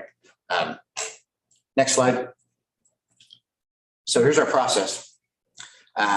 Vegetation removal. By vegetation, we're talking all of it. So flint hills, they burn those off. Yep, we're talking all, and if we can get permission to burn, that's the best way to do it. Everybody says that burning is the best way to do it. I'm saying this to you all because it's going to be ugly for a bit. Now the process is you burn it off. Yeah, that gets rid of the Johnson grass and all the non-native species. Yep. And then the first thing you do is you get a nice little blend of plant seed that's going to grow that takes over with a burnt ground area. But that's not the end process. That's just the process to get the plant and to get some growth going. Right. And then we'll eventually go and we'll put select seed and go forward to replace that particular area to get to the native. So you can see here we're talking year 1 and 2. This is essentially a 2-year process. And our ultimate goal is to be able to mow when the new growth reaches 12 to 18 inches as needed. Kind of like what we're doing now, but instead of mowing non-native and native together, we'll just be mowing the native just to keep it a little bit under control. Next slide. So John put this in here because we wanted weeds are inevitable. It doesn't matter what we do. We're going to have some weeds, but we have a plan. We have a plan to slowly get forward and eradicate that and make the native plants strong enough to overcome the weeds so that we have less and less as we go forward. You can see years 3 and 4, we'll be cutting by hand or machine just in the spots of the weed growth. Then, again, burning if we need to. And then eventually we're hoping that mowing will no longer be needed and it'll kind of take care of itself. Next slide. Woodland restoration. You know what? Before I talk about this, I want you to go to the next slide. I want you to show you a before This is not that long ago, okay? Yeah, I remember seeing this. Okay, and then I want to show you the after. So the before is the non-native, overgrowing, taking control of everything. It's just really bad. We hadn't really done anything, to my mind, since I've been here. And that's what happened. There's a sign right in the middle of the left picture. To see that. Okay, and now on the right picture, you can see the sign. It's a little bit further out because he took it a little bit further because he wants to show you more of it. But that's just how bad the growth was. And of course, we've gotten rid of the blue fence, which has been there forever too. So it's much nicer looking. So let's go back, please. So this is 10 to 12 acres. We're eliminating the non-native growth, and we're going to promote plant and native understory and ground story. And again, we've got a conservation person doing this. John's working really closely with them. This is a process that's 1 to 2 years per 2 acres, so roughly about 10 years. But what we can look forward to is when you go out there and you're walking on the trail or you're looking out the backside of Woodneath, you might possibly be able to see the barn structure or the silo itself. Before you couldn't; it was just all overgrown and massive floods. We've done a pretty fair amount of work, but we're just getting started on this side. Again, it's the next slide, the before and after. Next slide. The before and after is, I think that shows you what we're looking at and how much more beautiful it is when the non-native species get taken out. Next slide. All right, so the cultural nodes. So what we're doing here is in the barn, there's a kind of a cement around it, which is going to make hopefully for a natural wildflower planting box. And the machine shed, we've done the same thing.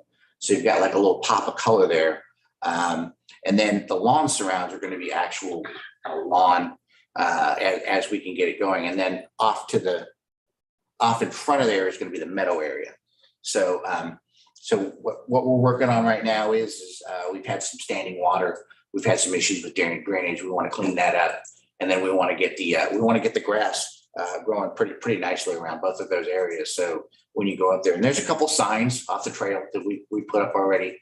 If you hadn't had a chance to walk out there, it's starting to get to be really nice weather to walk. It's pretty neat. And the signs, they've just done a fabulous job on the signs. They really are nice. Yeah. So if you get a chance, you should go up there and check them out. Next slide.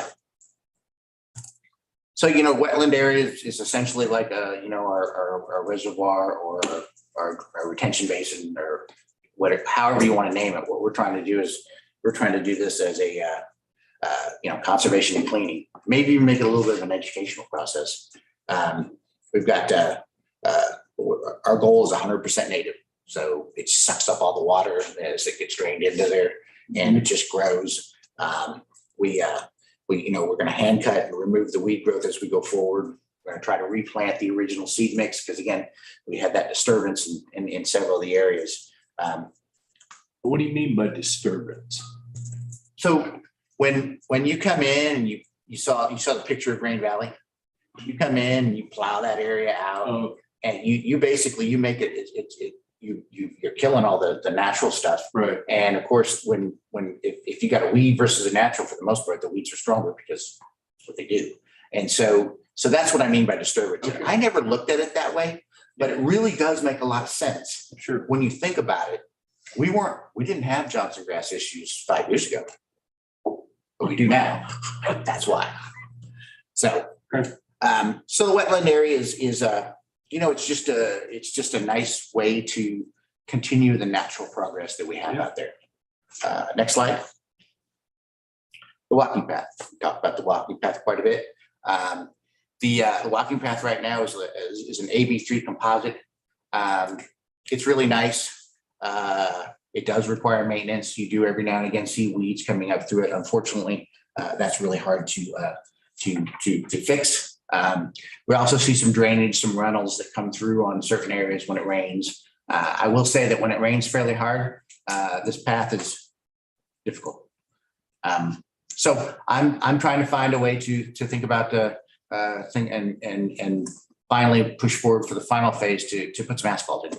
I feel like when you look at a lot of our major parks around the area, whether it be in the city or in the county, most of those major parks have an asphalt trail going through the woods. So it'd be no difference here. And in my mind, why I'm for it, I know it takes a little bit away from the naturalness, but I'm thinking about things like when it rains hard or when it snows and it melts, the trail essentially becomes impassable. So we don't get anything from that. But if we had the asphalt, when it rained, someone could be walking on it literally right after the rain or while it's raining, and we wouldn't have issues. Not only that, but from a maintenance viewpoint, it's pretty expensive. The cost of doing the asphalt is paying up front what it's literally going to cost us for the next 8 to 9 years to maintain it. So then you get a 10 to 15 year trail that we just, we occasionally do patchwork on. Plus that the drainage will incorporate getting good drainage and everything like that into it so it stays clear as we're going forward. And finally, from an ADA viewpoint, you really have the ability. You've opened this up to everybody. I would not think that, as I've seen strollers out there, but I think you have to be. I think you have to be pretty careful with which strollers you're taking out there, and so anyway, this is it's a monthly thing as we go forward. So next slide. Just wanted to tell you we're working on lawn surrounds. This is mainly around the auditorium area and around the main area. We're putting an area in that basically is going to stop the weeds eventually, and it's just going to be trimmed down a little bit so that you have an ability to walk out a little bit, maybe look at the grass and stuff, but it's not going to come all the way up. We're not going to mow it. We're not going to mow it to that fine tuning all the way out, but we should mow it a little bit in the area because it's pleasant to the eye. And it does serve a natural process. Then I believe the last slide is just our traditional landscaping. We're doing the same thing that we've done at all of our other branches. We're doing native Missouri plants.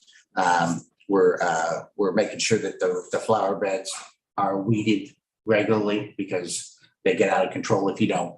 And we kind of blended that in with the other landscape that we had at Woodneath. So that's kind of the end of the slides. I really wanted to get this in front of you because I want to make sure that this is the same idea that you have, because I've heard a lot of different things in my 5 years here. So what we're going to do, this is what I feel is the best way to push forward.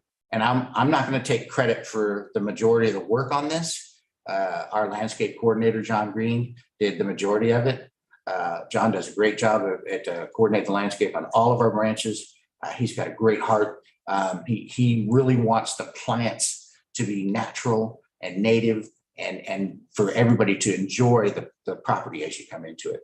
So with that, I'm going to leave it to you. Any questions? But what I hope from you is you're okay with this because it's going to cost a little bit more up front to get where it needs to do from a maintenance viewpoint. But eventually, I think we're going to be able to ease off of that. But we have to spend money up front to do this. But again, I go back to 2012. This is what they drew up in 2012. We are now finally to the point where we can actually make that vision real. Questions, comments?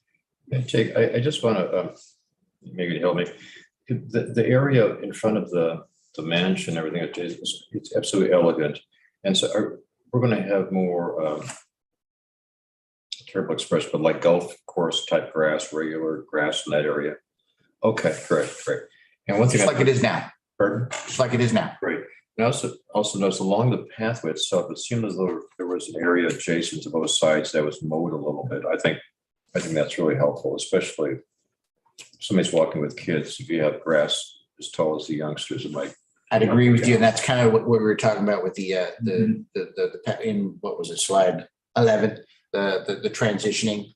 Yes, we're going to transition along the sides of the path as well. And this was only just in passing comment, but when pre-COVID, whenever that was, when Steve met with the Clay County Commissions and talked specifically about Woodneath. One of the commissioners asked if there might be opportunities for master gardeners to participate. Another one also talked about the Missouri extension. And because this was an actual homestead, their own produce for the table and storage, is something like that realistic to look into? I mean, I'd absolutely welcome that. In fact, I actually talked about to the master gardeners. Unfortunately, you get their president is either 2 or 3 years, and then you get a new one, and they don't necessarily have the same ideas. The last time I talked to the master gardener was about 3 years ago. They wanted us to put a greenhouse in across the creek, and Which well, was I think not, that's not done by the Croach family. Yeah. So forget it. right. Well, I think that's a neat idea. That doesn't match with, that really doesn't match, in my opinion, with what, now that I know more than I knew 3 to 4 years ago, with what we're looking at. Because, you'd have to get power out there and water. Yeah, but that I'm sure was not done in the 19 whatever back by the Crouch family. And also the meadow area, they did have their own dairy. So I think that whole idea of, cattle and everything for that, I think it's just brilliant. But yes, it's absolutely, I would love to welcome the master gardeners in to possibly help around the homestead. Yeah. And some other stuff. If I might jump in for just a second, I had a couple of conversations with the master gardeners way back when too.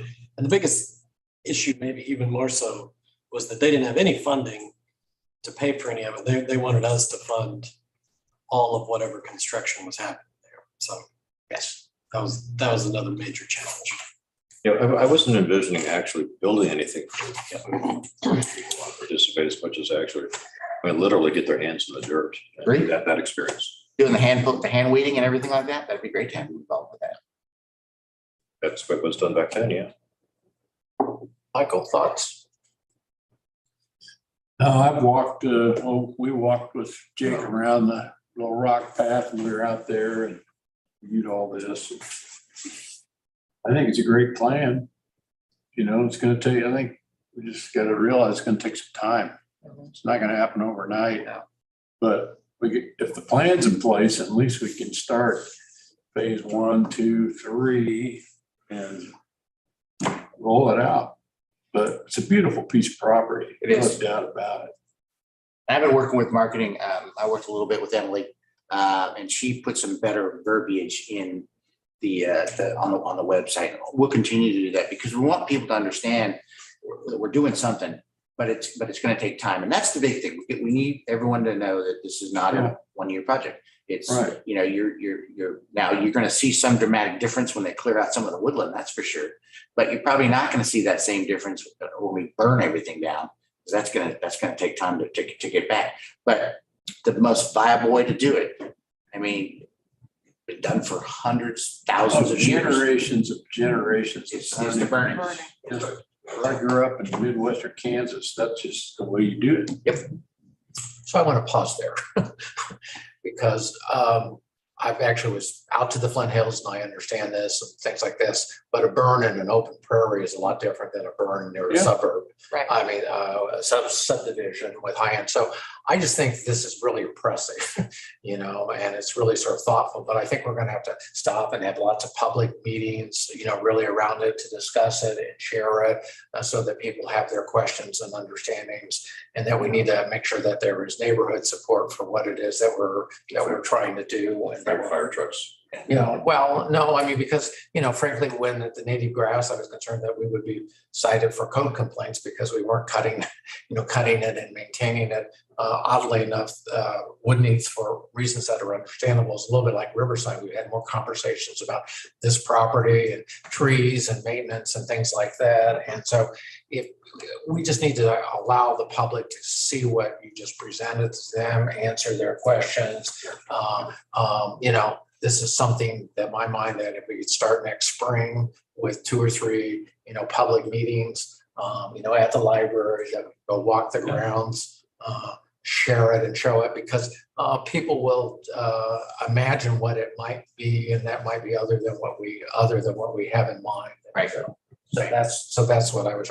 The other thing that hadn't occurred to me because I participated in the design charrette with Ochsner, Hare and Hare, is that having a garden there might be interesting because we now have a culinary center at Green Hills, and that we very well could use some of the space to produce produce that could be used in some of the activities that we have, at Green Hills. So I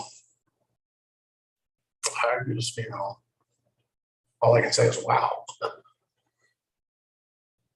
Noting that we're almost approaching noon, I still have one more question. Sure. Is there some thought about possibly having it as kind of like a living museum sort of thing?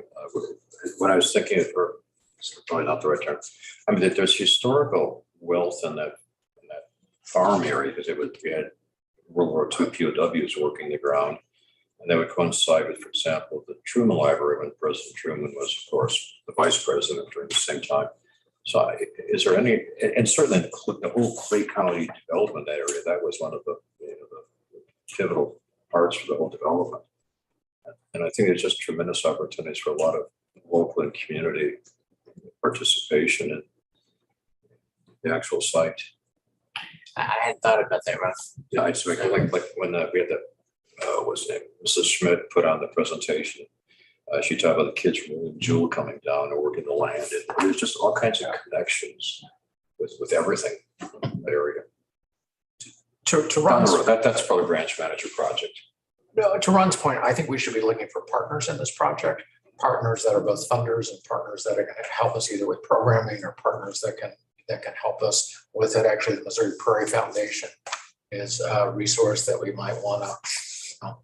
I think to the degree that we share our thoughts and ideas with others is that we can help refine them and make sure that what we do in I was wondering if we could use the auditorium there to actually do a presentation, public presentations with these slides or whatever other slides you got. And then, and we could ask for partners, and then the burn issue, you could probably present that in those public meetings in that auditorium, because what a great way to show off the auditorium. I mean, Yeah. that place is fabulous. Okay, part should be the Kansas City Fire Department. Yeah. We're not even sure if we can. Yeah. Right. So John's still coordinating that. Right. Yeah. But I wanted to put that out as the most extreme measure because. Yeah. that's the- Yeah. that's But the it way is to- the best measure, as you Yes, said. it is. But Thank you. I recognize the work that has gone into that on top of everything that's going on. So we've got a couple of more items and I think we're closing in. Okay. I think we all have this little fond feeling for the Farview Neighborhood Library, what it is and what it represents. And I thought, Jake and I were talking, I thought it would be good to get an update because we're at a point that we need to think what that might look going forward. We just need, the MOU ran through last spring with another year option. And Steve was still here. He met with Fort Osage primarily just to make sure that we were okay with extending it for 12 more months. And everybody agreed to that, especially in light of COVID. It really didn't get tested. And I hate that word, but just to make sure that it was working and doing what we wanted it to do. At this point, we believe that it is. I mean, if you're there on a Wednesday morning when the food pantry is open, it's just a phenomenal partnership. The MOU does come up again in March. At that point, we need to, and I have not met yet with CSL and Fort Osage to find out what to do because Fort Osage actually owns the building. I don't know if they are willing to continue to own that building or if we need to take that on. Right now, they take care of snow removal, is that correct, or lawn? They do one or the other. It's lawn, and I believe. they take care of the lawn, we do snow removal. If there's any major issues with the building, they take care of that. Right now, there is not, so it's a pretty easy lift for them right now. And then we maintain the inside and make sure it's cleaned and pick up trash and all of that kind of stuff outside. So at some point, I just need to know if we are willing to take on the building. officially so that Fort Osage can pass it off to us. I don't know what that looks like. I don't know if that's just a nominal amount of money and it makes it, a token to say that they sold it to us, or if that's an official outright go in and get a proposed, Appraisal. yeah, thank you. What an assessment of what it is and things to go from there. But, and I can start that process and then bring it back just unofficially. I could do that because this is not a voting item. I just wanted it on everybody's radar that in 6 months, we need to either have another MOU or exchange, a formal exchange and taking it on or whatever. That's all I really wanted to do with that. I don't think I would not propose that we not continue this location. That is not something that I would even entertain. The board would really have to dictate that if we did not want to go forward with keeping this location. I would like to, even if we take on the building, I would like to continue the partnership with CSL and the food pantry. That's in it. Absolutely, yeah. So, And this would be another thing that, it could be as simple as asking Fort Osage to sell it to us for $1. Or it could be more complicated, like what Susan alluded to. I'm leaning towards that because I really think that they have no purpose for the building. If all their expenses will go away. It's a fairly old building, but it's in pretty good shape. Yeah. I'd like y'all to imagine if we decide to take that over, if we decided to think about maybe expanding it sometime down the road. I think there is a possibility of expansion. It's not a lot, but it'll be more than what they have. Obviously, there's some things that we could do to spruce it up a little bit beyond what we did. What we wanted to do is we wanted to put minimal investment in, which we did, and we wanted to provide a service in an area that didn't have it, which we did. And so I'm hoping that you'll go along with Susan's recommendation to really push and not get rid of it once the March comes up, because I feel like it does a really good. It provides service to that community that they didn't have before. I don't know the speed in which the school board works, but I'm sure that Dr. Snodgrass would have to take this to the school board and all of that. I'm happy to start those conversations now so that we're ready to go a little bit closer to March. If you are all amenable to that, it's not a voting item. I can just go do that. And I can bring that back sometime after the first of the year. Yeah, absolutely. Okay. Yeah, absolutely. All right, and I will start those That's absolutely conversations. great. I mean, we have to sow into the community, continue doing that as who we are. Yeah, And yes. this place is really sweet. I think to consider that, we're just closing up over $100 million. That has a very strong impact for the aesthetics. Here we're actually, it's just. We're meeting basic needs. Doing great service to the most deserving and underserved and underprivileged. I think shouldn't even be a discussion item. Right. It's huge.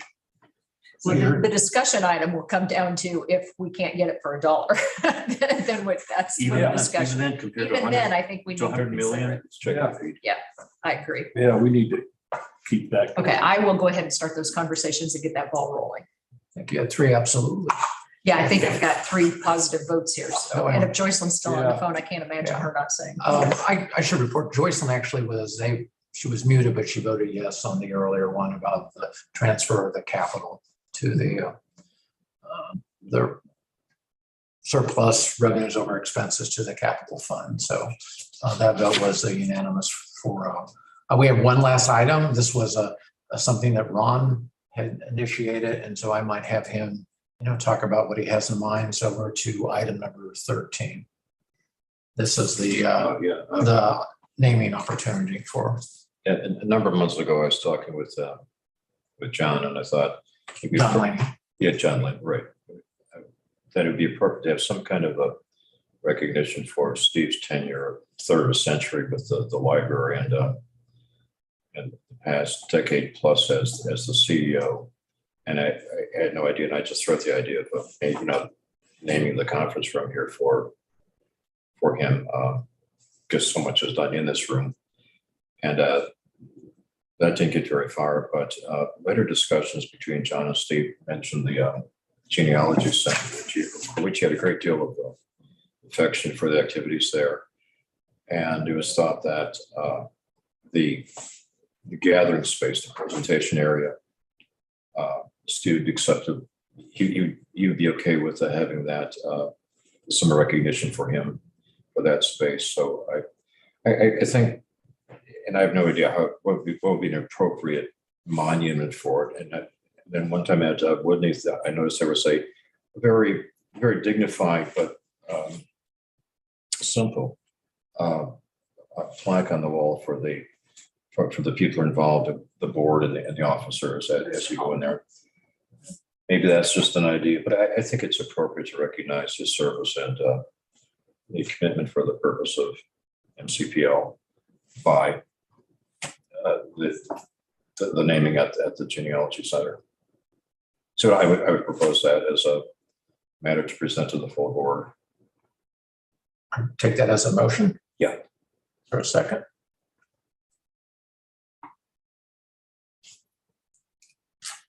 I'll second it for purposes of discussion, so. Okay. We're to the point of discussion.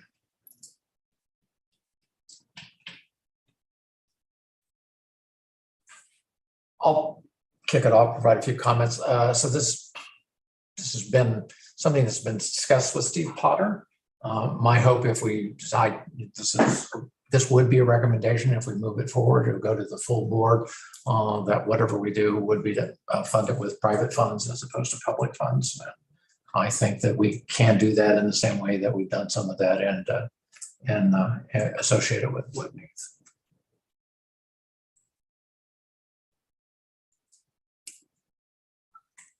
There's also this other thing we need to be clear about what it is. Are we naming the lobby area? I mean, or for that, are we naming the exterior of the building? So it's the, Potter Community Hall, because it's a lot of space and there's a lot of ways to name spaces.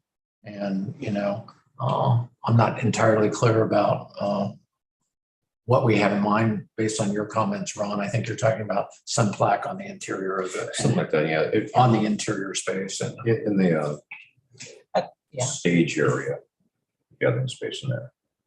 And that general area to the west. I think so.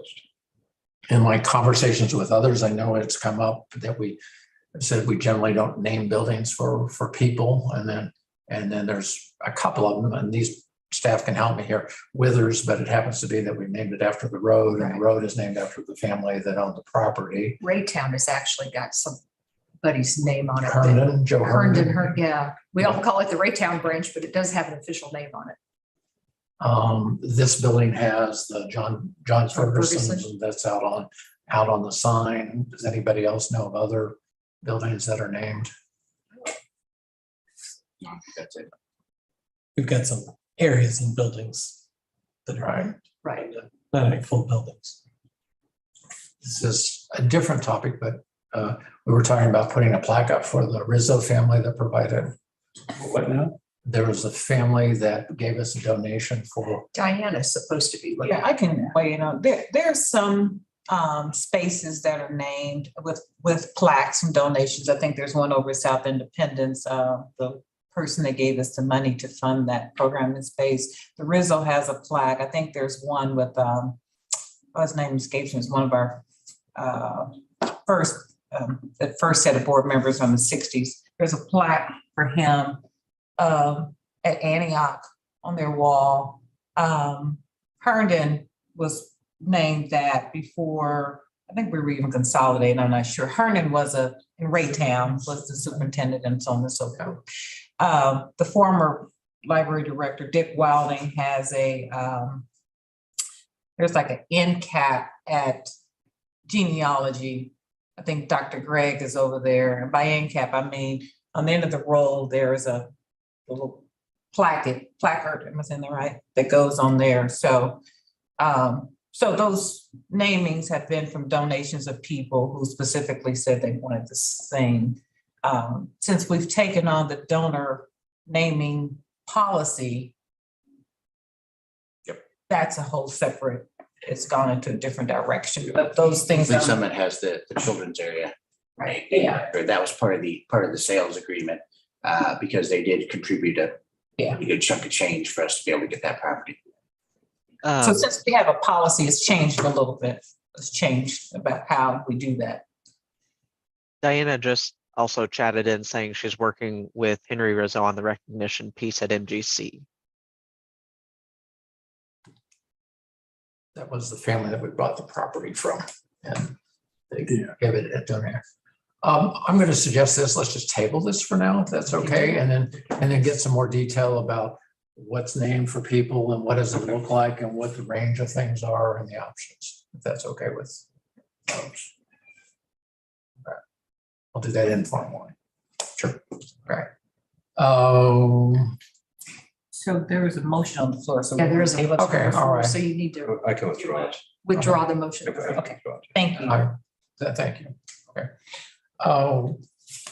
We covered a lot. You did.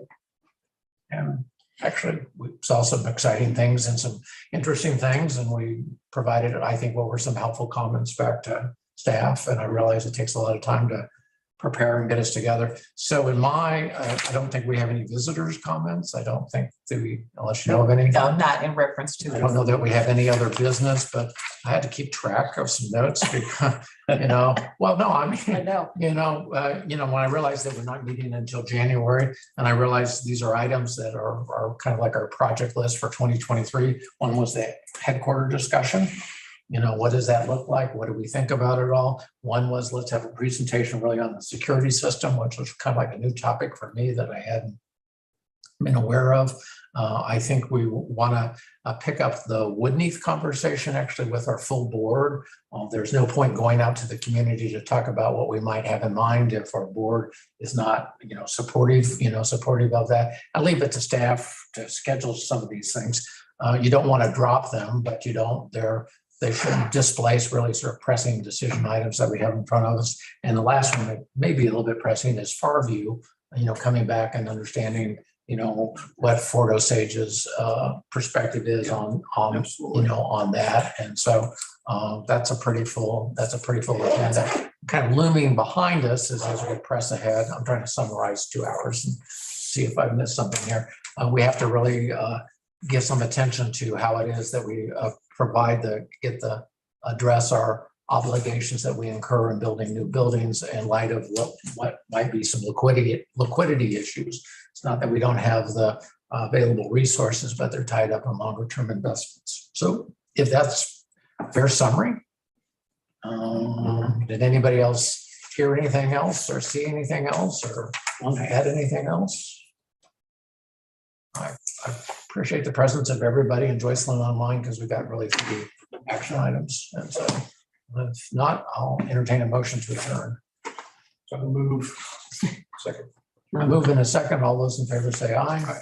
Aye. All those opposed? All those who abstain for whatever reason? Yeah. Okay. Want to sit here?